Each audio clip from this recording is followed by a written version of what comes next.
તમે શું કરો છો બાબુબેન? હોમવર્ક. હોમવર્કમાં શું કરો છો?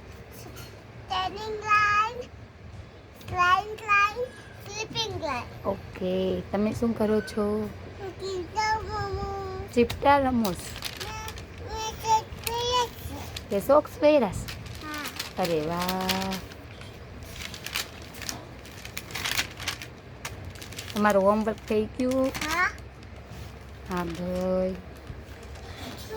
હવે બીજું કહું. તમને શું સન્ડે મંડે આવડે છે? બોલો. Mummy Monday, Tuesday, Wednesday,